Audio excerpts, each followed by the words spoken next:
Hello, thank you for joining me on this journey. Today we're going to hear some extraordinary stories of men and women whose lives were headed in one direction.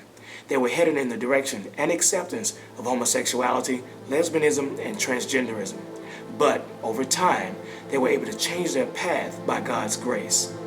However, these are just the beginning of their stories. In addition, we're going to hear some expert commentary from one of the nation's leading voices on the issue of homosexuality. So, join me as we embark upon phase 1 of the I'm Free Project.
Johnson.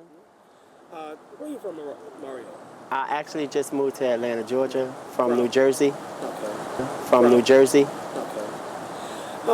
Mario, tell me a little bit about your childhood.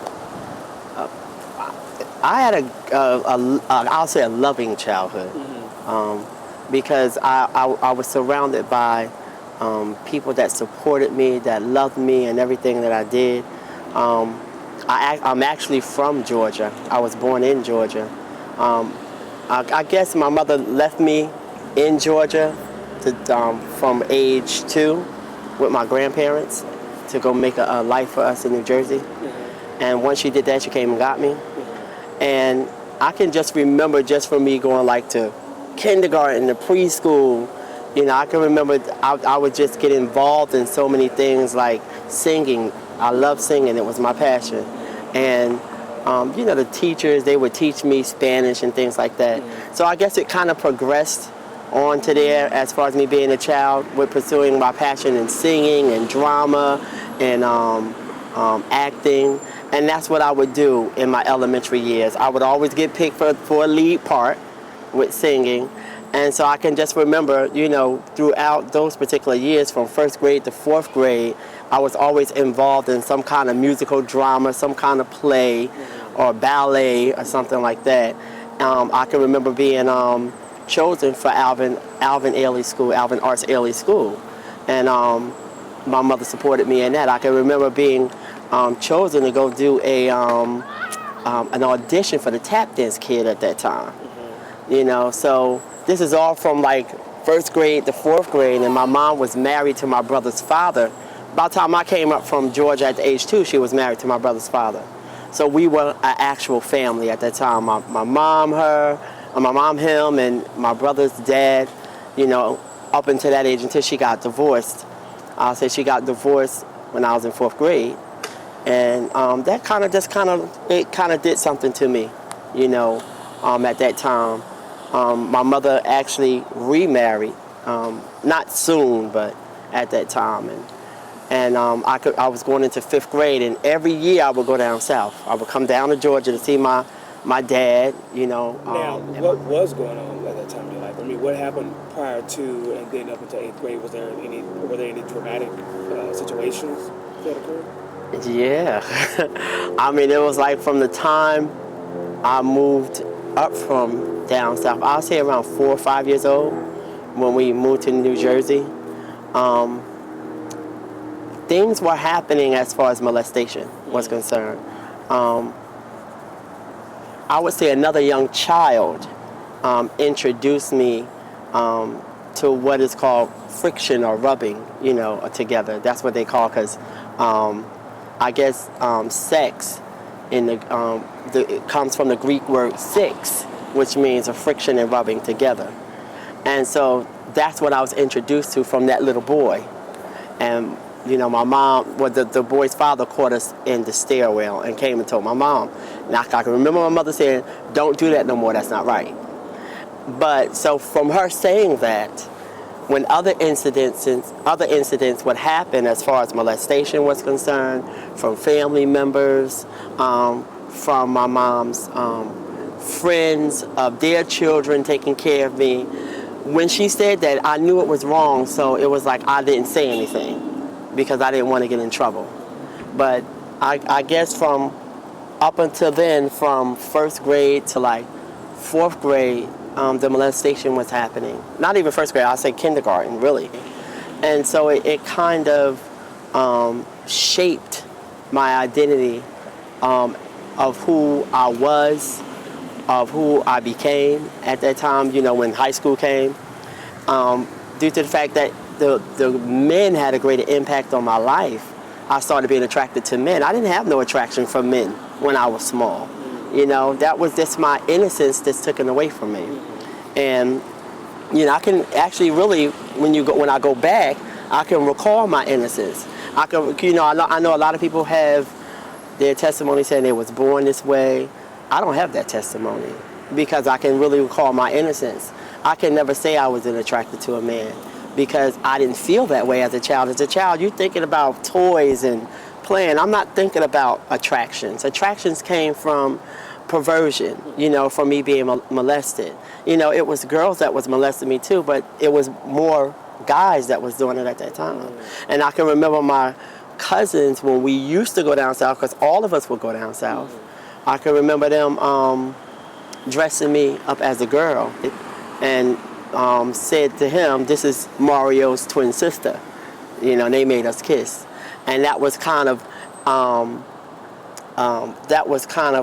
guess, what impacted my life too as well. They don't really know that, but it kind of impacted my life because after that, I started going home dressing up in my mother's clothing.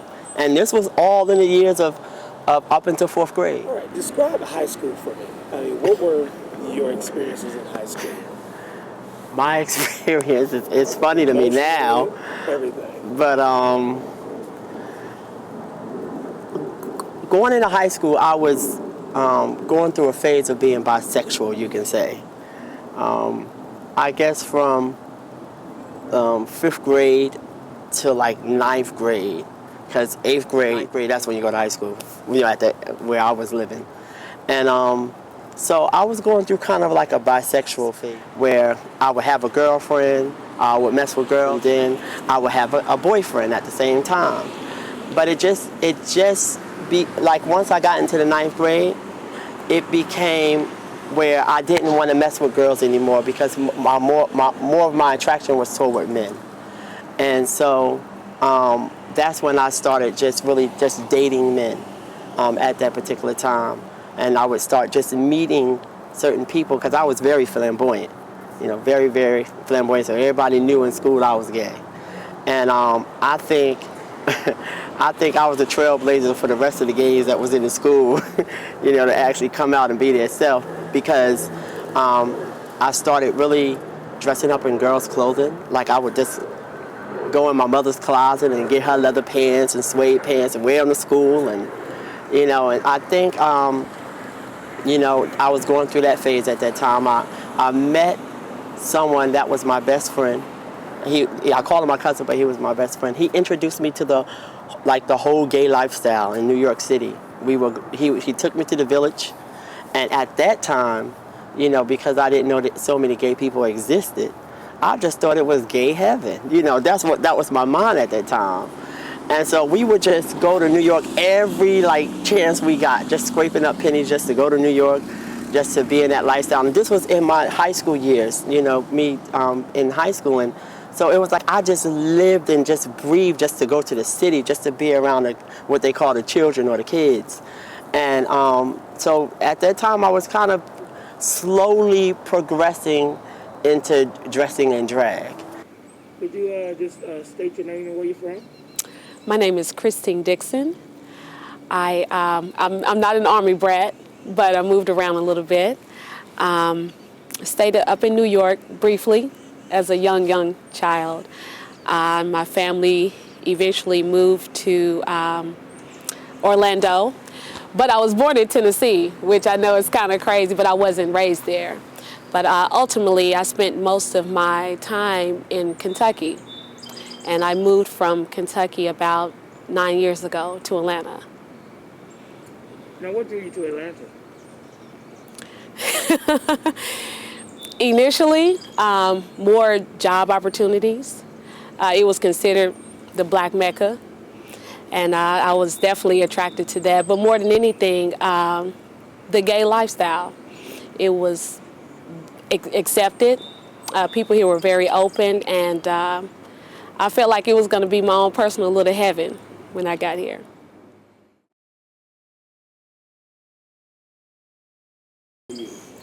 The process for me, as far as accepting my lesbianism, it started when I was around 7 or 8 years of age. And my perpetrator, which of course usually is a male, it tends to be, usually, in most cases. But for me personally, it was a female.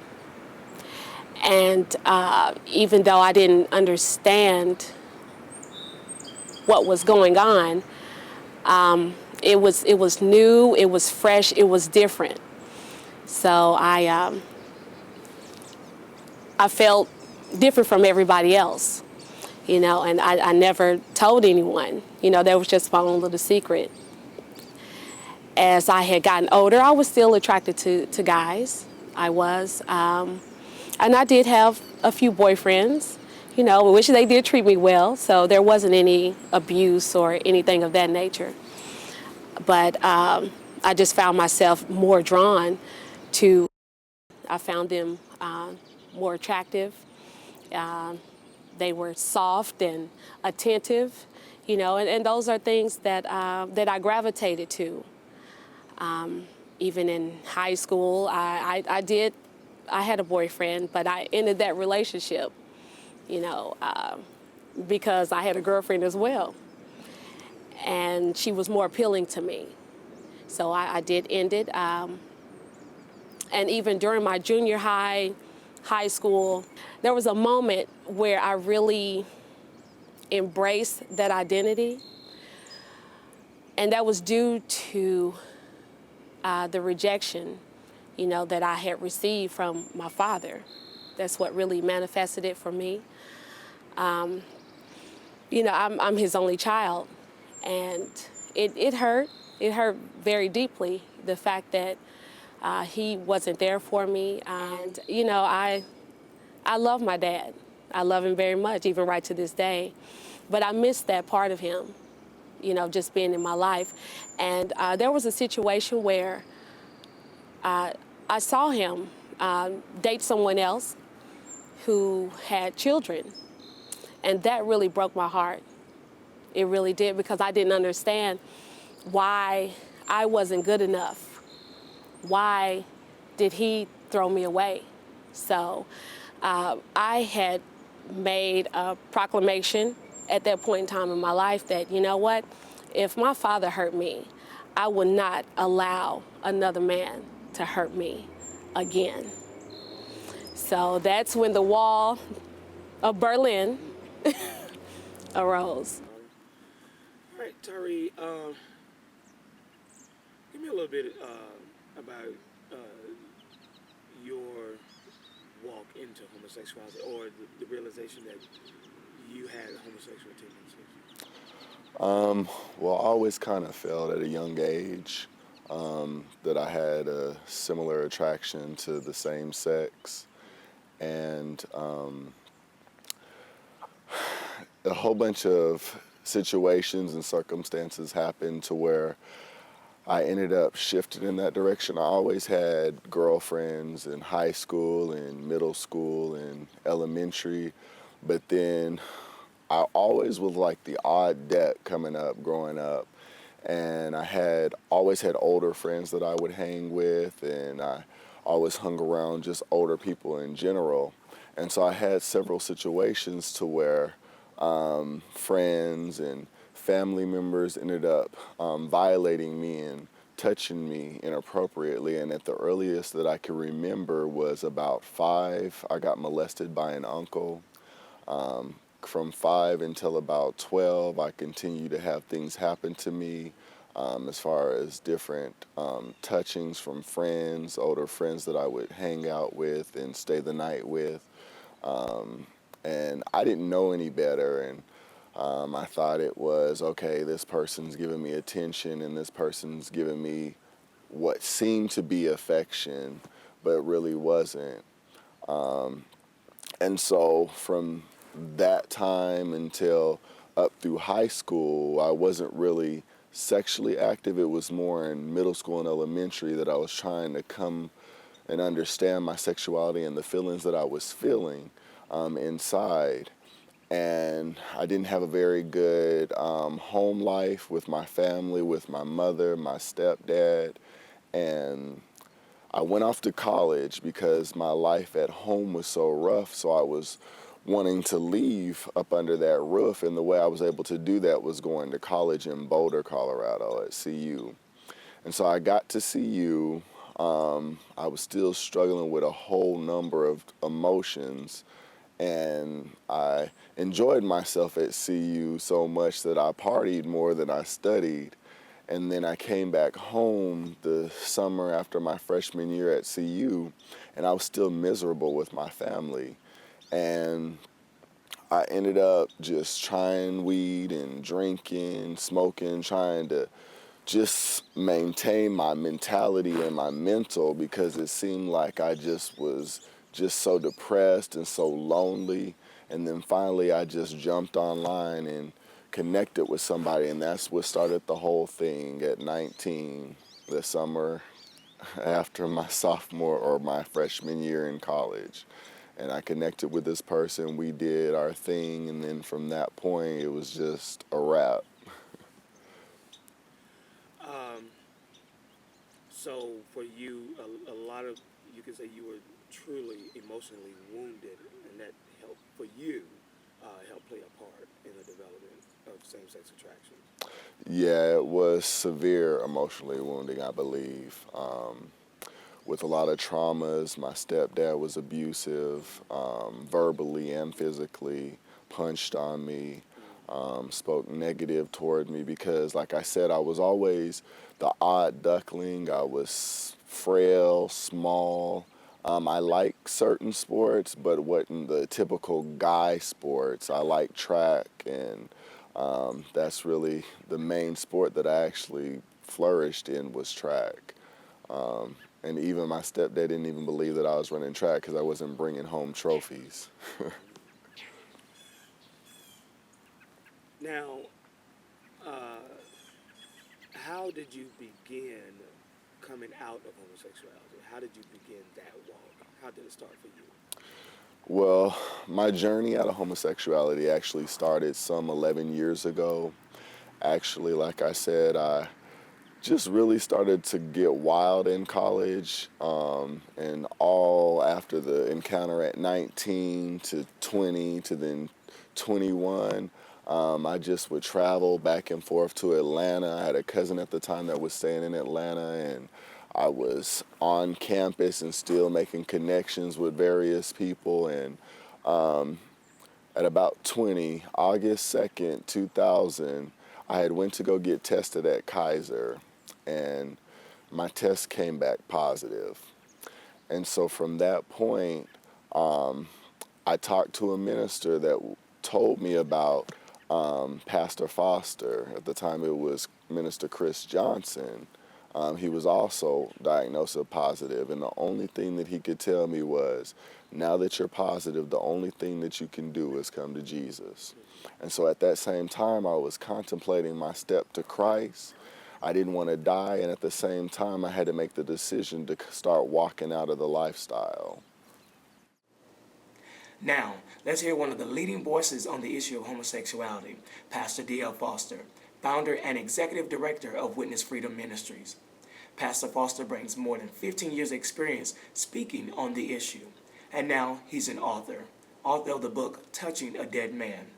Pastor Foster has been cited, interviewed, and quoted extensively in such media outlets as CNN, Newsweek, ABC News, and TV One.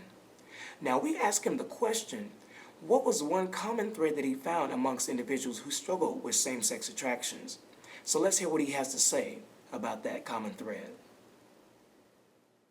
You found to be a core issue with most individuals that have propelled them towards a lifestyle of homosexuality. In your experience in counseling people, what do you think have been a core issue? Not that it explains everything, because it may be bigger than that, but what have you found to be common with most individuals? In counseling individuals who have struggled with homosexuality and same-sex attraction, there are some common factors involved with those individuals' lives, but I'd caution first all to understand that people are as varied individuals, and everybody is unique. And so while there is no quote-unquote smoking gun factor about homosexuality that causes people to embrace homosexual identity, there are some common factors. Common factors that I have come across are generally there's a broken relationship with the male parent, whether the male parent is in the home or not in the home. There tends to be some sort of problem either with the parent, the way the person sees their parent, or something physical that may have happened to them in regards to the parent. The other common thing I come across is molestation, sexual molestation. As a matter of fact, I would say that upwards of 90% of particularly the men that I have counseled over the last 15 years have voluntarily expressed to me that there has been some type of sexual molestation or sexual abuse in their lives that didn't necessarily cause them to be homosexual, but it certainly was a factor in how they viewed themselves sexually or viewed their identity, and it affected the choices that they made later on when it came to expressing their sexuality. The other thing that I think is a factor is a person's religious upbringing, the way that they're taught about homosexuality, and perhaps the solutions or the lack of solutions. When a person is struggling and they don't see viable alternatives to dealing with that struggle, other than hell being an option, the only option, there tends to be a lot of internalization of the struggle, as opposed to expressing that to someone and then getting help because of what I would call the fear factor. People are afraid to express themselves because they don't want to be condemned, and that only allows the problem to get worse as opposed to getting better. How important has your walk with Christ been? How big of a part has that played in the ability to walk out of homosexuality? I really believe that my walk with Christ is the power and the grace that has enabled me to walk out of homosexuality. Because without Christ, I can do nothing. I'm not sufficient of myself to think that anything can be of myself, and my sufficiency really comes from God, and I've learned that. My travel and my journey out of homosexuality really has been a rocky one. Because I was emotionally wounded, it seems like the triggers that caused me to be wounded, every time they would come up, it would cause me to back up. And so I had to get to the point to where I really needed to decide and really regulate and bring my emotions under self-control. The wall around my heart, that's what came up.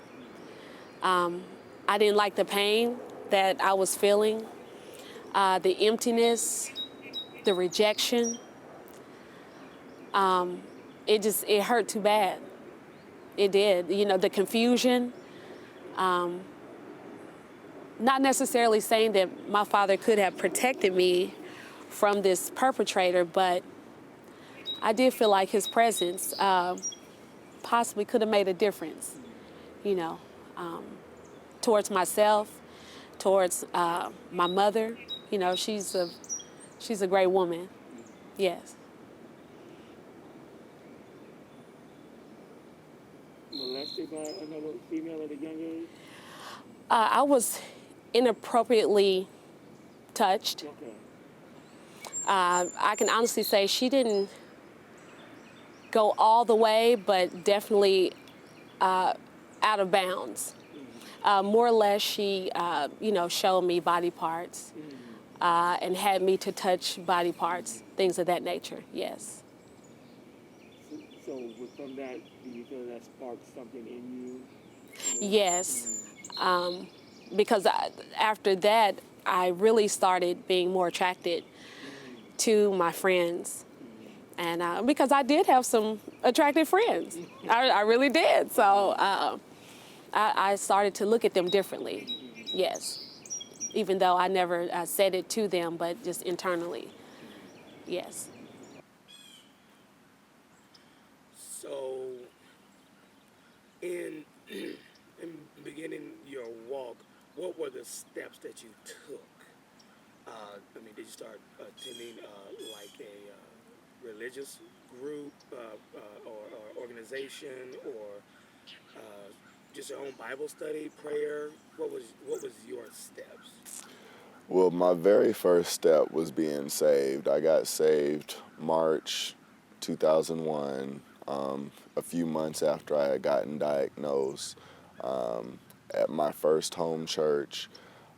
Then the next step was really confiding in the pastors that were at that church, both with the diagnosis as well as with my struggle and my journey of wanting to be free and come out of homosexuality.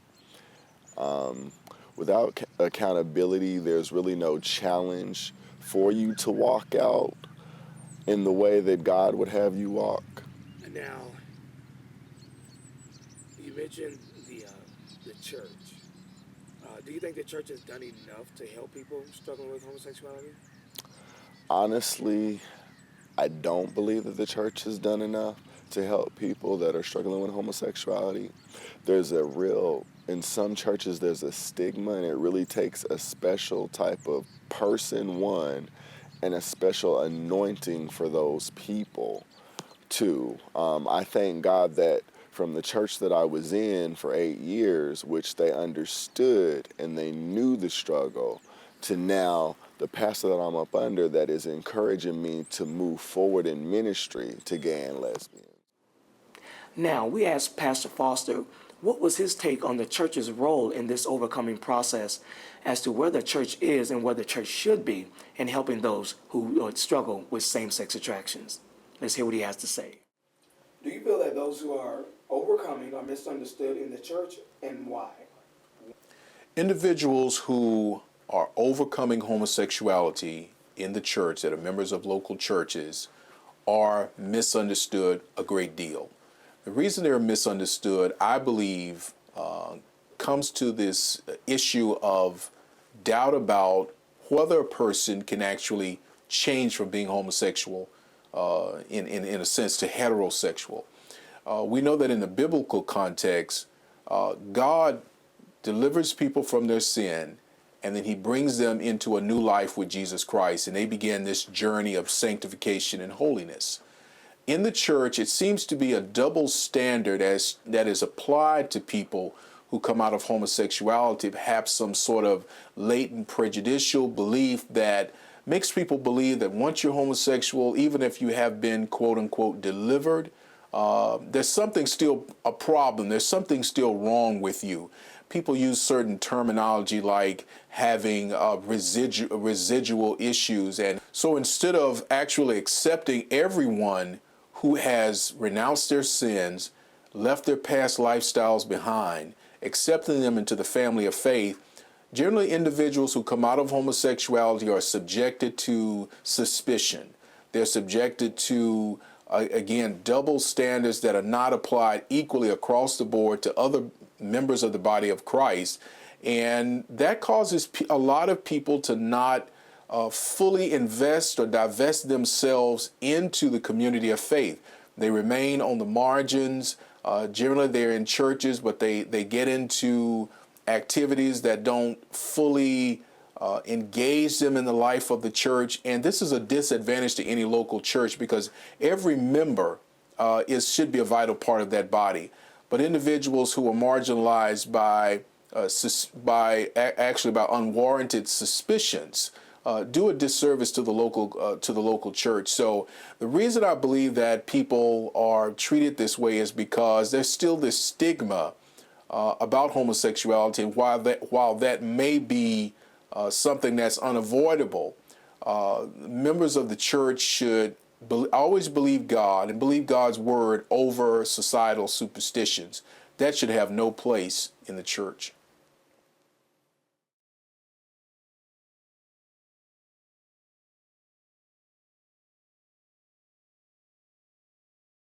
All right, Mara. After high school, so did you jump full-fledged into cross-dressing or what? I actually did. I actually wanted to kind of go back a little bit, what kind of made me start dressing up as drag. Because when I was smaller, I always felt that girls had the more of advantage.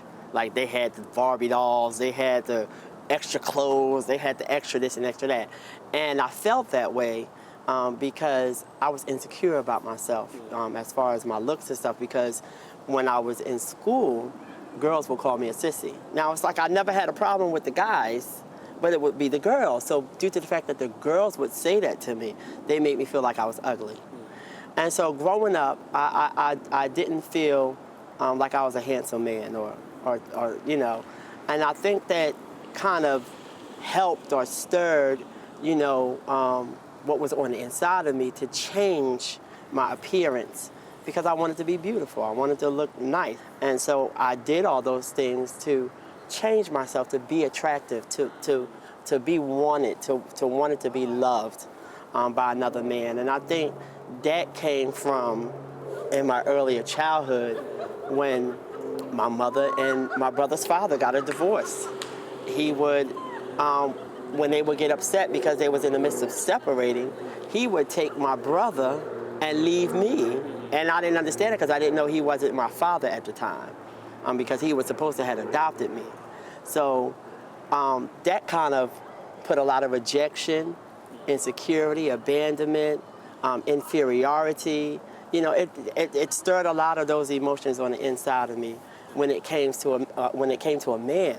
So when my mother and my stepfather now, got together, I didn't want to get close to him. I had a fear of wanting to be loved by another man because of what the other man did.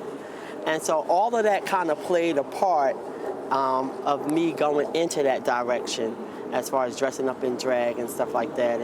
And so when I would start dressing up, I just felt beautiful. I felt attractive. I felt like men wanted me, Although I had guys wanting me when I was just a regular male, gay male, once I started to dress up, it just felt extra for some apparent reason. And I think it had a lot to do with my cousins too, dressing me up, and me seeing the guys' reaction on that part too, because of me feeling insecure, not knowing who I was at that time.